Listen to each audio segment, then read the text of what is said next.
एथर कोनाक की लॉन्च से पहले अब काफी सारी डिटेल्स हो गई हैं आउट। तो विनफास्ट की चौथी कार की रोड टेस्टिंग हो गई है शुरू। और बस कार ही नहीं, अब एक नए स्कूटर के आने का भी हिंट दे दिया है विनफास्ट ने। किया साइरोस ईवी की एक दिन में 150 कारों की हुई डिलीवरी, और क्या पोर्शे टायकान होने वाली है बंद। सब कुछ आपको बताएंगे आज के इस वीडियो में। Hello and welcome to another episode of search EV shorts, जहां हम आपके लिए लाते हैं ईवी दुनिया की इतनी इंटरेस्टिंग खबरें, लेकिन शॉर्ट में। मैं हूं अनुप्रिया, तो चलिए शुरू करते हैं इस हफ्ते की बड़ी खबर से। 29 अगस्त को एथर कोनाक स्कूटर लॉन्च होने वाला है, और लॉन्च से पहले इसकी काफी सारी डिटेल सामने आ गई हैं। कोनाक दो सीरीज में आएगा, एस सीरीज और क्यू सीरीज। एस सीरीज में SR1, SR2, SR3 और SR4 वेरिएंट्स होंगे जो 90,000 से शुरू होंगे। क्यू सीरीज में QR1 और QR2 होंगे जो 1,10,000 तक जाएंगे। बैस ऑप्शन भी अवेलेबल होगा, यानी बैटरी को अलग EMI पे ले सकते हैं अपफ्रंट कॉस्ट कम करने के लिए। बैटरी में 2 किलोवाट और 5 किलोवाट के ऑप्शंस मिलेंगे, और रेंज 100 किलोमीटर से 200 किलोमीटर IDC तक होगी depending on the variant. 450 what inbuilt charger से 0 to 80% ये सिर्फ 2 घंटे में चार्ज हो जाएगा।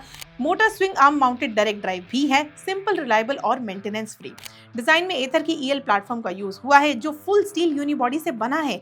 एथर के एग्जिस्टिंग एल्यूमिनियम फ्रेम से बिल्कुल अलग अप्रोच। 14 इंच फ्रंट और 12 इंच रियर व्हील्स हैं, फ्लैट वाइड सीट है, अपराइट राइडिंग पोजीशन है, और TFT display, Bluetooth navigation, OTA updates, Ather की सिग्नेचर कनेक्टिविटी, सब कुछ मिलेगा आपको इसमें। अब देखो, 90,000 से 1,10,000 के बीच में अगर आपको एथर का नाम, रिलायबिलिटी, सॉफ्टवेयर क्वालिटी मिल रही है कंपेयर टू TVS, बजाज या फिर हीरो वीडा VX2, तो एक अच्छी डील तो जरूर है, क्योंकि एथर का टेक और सॉफ्टवेयर एक्सपीरियंस एक अलग लेवल पे है। बाकी 29 अगस्त को तो सारी पिक्चर सामने आ ही जाएगी। VF6, VF7 और MPV7 के बाद अब विनफास्ट इंडिया में एक चौथी EV लाने की तैयारी कर रहा है। बैंगलोर के एक मेट्रो स्टेशन के पास विनफास्ट VF5 का एक heavy camouflage test mule spot हुआ है। VF5 सब 4 मीटर कॉम्पैक्ट इलेक्ट्रिक SUV है, जो सीधा टाटा पंच EV, नेक्सॉन EV और महिंद्रा XUV 3XO EV के अगेंस्ट जाएगी। साइज में ये 3,967 mm लंबी है, 2,514 mm इसका व्हील बेस है, और 260 लीटर्स की इसमें बूट स्पेस होगी, जो सीट फोल्ड करने के बाद 900 लीटर तक एक्सपैंड हो जाएगी। अब जो टेस्ट म्यूल दिख रहा है वो सेकेंड जनरेशन VF5 का लग रहा है, यानी नया clamshell bonnet, sleeker projector headlamps, connected LED tail lamps और अंदर फ्लैट डैशबोर्ड के साथ फ्री स्टैंडिंग रेक्टेंगुलर स्क्रीन, सब अपडेट हुआ है पुराने मॉडल से। बैटरी में इसमें ग्लोबली दो ऑप्शंस हैं, 29.6 किलोवाट आवर जो 268 किलोमीटर की रेंज देगा, और 37.23 किलोवाट आवर जो 326 किलोमीटर की रेंज देगा। मोटर 70 किलोवाट से 100 किलोवाट के बीच होगी। DC फास्ट चार्जिंग से ये 10 to 70% 33 मिनट्स में चार्ज हो जाएगा। एक्सपेक्टेड प्राइस इसका है 10 से 12 लाख के बीच, और ये 2026 के एंड तक लॉन्च हो सकती है। अभी सिर्फ टेस्टिंग चल रही है, स्पेक्स, प्राइस, डिटेल सब कुछ कंफर्म होना बाकी है। लेकिन जैसा कि हम विनफास्ट को जानते हैं कि वो अपनी एग्रेसिव प्राइसिंग के लिए जाने जाते हैं, तो अगर वो सेम स्ट्रैटेजी लगाते हैं तो कॉम्पिटिटर्स को तो इसको सीरियसली लेना ही पड़ेगा।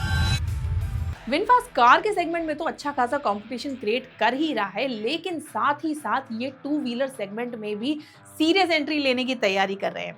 अब विनफास्ट ने एक और नई प्रीमियम मैक्सी इलेक्ट्रिक स्कूटर का पेटेंट करवाया है, जिसका नाम है विनफास्ट रसाट। इसमें 14 inch alloy wheels, telescopic front fork, dual rear shock और दोनों तरफ डिस्क ब्रेक्स क्लियरली दिखाता है कि ये हार्डवेयर कॉन्फ़िगरेशन परफॉर्मेंस ओरिएंटेड तो है। डिजाइन में टॉल विंडस्क्रीन, विनफास्ट का signature V shape lighting, wide seat और लॉन्ग स्टेप सैडल फील एक टूरिंग स्कूटर जैसी है। इसे आप यामाहा एरोक्स या होंडा ADV 160 जैसे ही कैटेगरी में समझो, लेकिन इलेक्ट्रिक। स्पेक्स अभी ऑफिशियली कंफर्म नहीं हुए हैं, लेकिन वियतनाम से रिपोर्ट आ रही है कि इसमें 7.1 किलोवाट पीक पावर वाला सेंट्रल मोटर होगा, और 100 किलोमीटर पर आवर तक की टॉप स्पीड मिलेगी। अब क्लियरली पेटेंट का मतलब इंडिया में लॉन्च तो कंफर्म नहीं हुआ है, लेकिन ये अकेला पेटेंट नहीं हुआ है।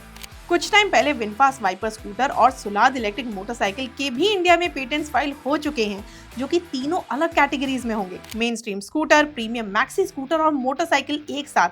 अब ये तो कोई कोइंसिडेंस नहीं लग रहा है।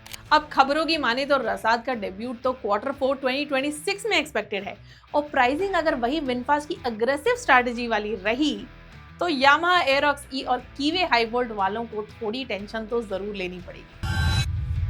किया साइरोस ईवी गाड़ी तो अच्छी है, लेकिन इसके लॉन्च के बाद से इसकी डिमांड की काफी बातें चल रही थी, लेकिन अब एक नंबर से इन्होंने सब कुछ प्रूव कर दिया है। 17 अगस्त 2026 को कोची में किया के डीलर पार्टनर इंशॉन किया ने एक ही दिन में 150 साइरोस ईवी कस्टमर्स को डिलीवर करके इंडिया बुक ऑफ रिकॉर्ड्स में अपना नाम दर्ज करवा लिया। ये एक ही दिन में एक सिंगल ईवी मॉडल की सबसे ज्यादा डिलीवरीज का नया नेशनल रिकॉर्ड है और ये रिकॉर्ड बिल्कुल फ्रेश है क्योंकि इंडिया बुक ऑफ रिकॉर्ड्स के बाद पहले इस कैटेगरी में कोई रिकॉर्ड ही नहीं था। टाइमिंग भी इंटरेस्टिंग है। मलयालम न्यू ईयर के दिन ये मेगा डिलीवरी इवेंट रखा गया था जो केरला में एक बड़ा फेस्टिवल है। किया इंडिया के एमडी और सीईओ वांगू ली खुद इवेंट में मौजूद थे और उन्होंने पर्सनली हर गाड़ी को फ्लैग ऑफ किया। इंशॉन किया के पास 650 से ज्यादा बुकिंग्स और है साइरोस ईवी की, जिसमें से 150 डिलीवर हो गई हैं और डीलर खुद भी अपने 7 साल की हिस्ट्री में 50,000 टोटल सेल्स का माइलस्टोन अप्रोच कर रहा है, जिसमें अकेले इस साल 10,000 यूनिट्स का टारगेट है।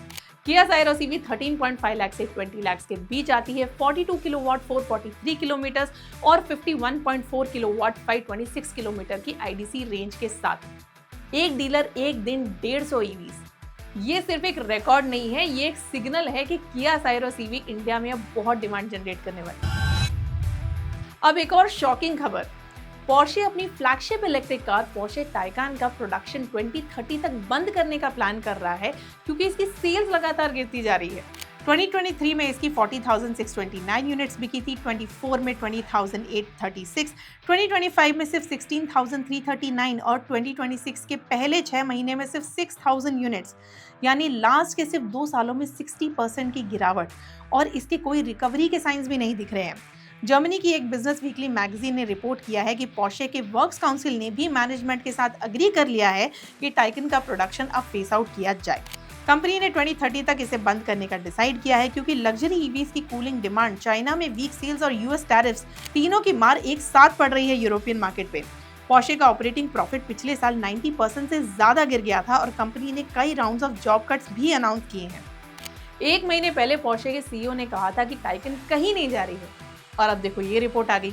अब वैसे इंडिया में तो पोर्शे टाइकन का वॉल्यूम इतना ज़्यादा नहीं था, लेकिन इससे क्लियरली ये भी दिखता है कि ग्लोबल मार्केट में लग्जरी ईवी सेगमेंट को चलाना इतना आसान नहीं है जितना दिखता है। एक ज़माने में पोर्शे टाइकन फ्यूचर का सिंबल थी और अब वही फ्यूचर उसे ही बंद कर रहा है। तो ये थी इस हफ्ते की सारी बड़ी ईवी खबरें। वीडियो पसंद आया हो तो लाइक, शेयर और चैनल को सब्सक्राइब तो जरूर करें ताकि सारी इंपॉर्टेंट अपडेट्स आपको मिल सके। Thank you for watching. Drive safe and stay charged.